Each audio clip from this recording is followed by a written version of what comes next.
You ask Tiger to solve. This deals with linear equations with one unknown. The final result is x equals 8. Let's solve it step by step. Group all g terms on the left side of the equation. Add 6x to both sides. Group like terms. Simplify the arithmetic. Group like terms. Simplify the arithmetic. Group all constants on the right side of the equation.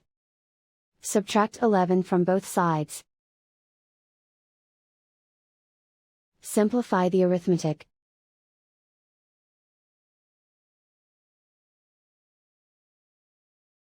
Isolate the g.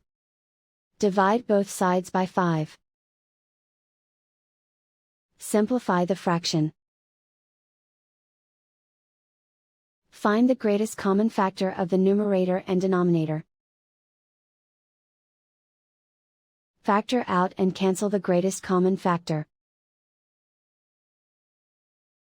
And so the final result is x equals 8.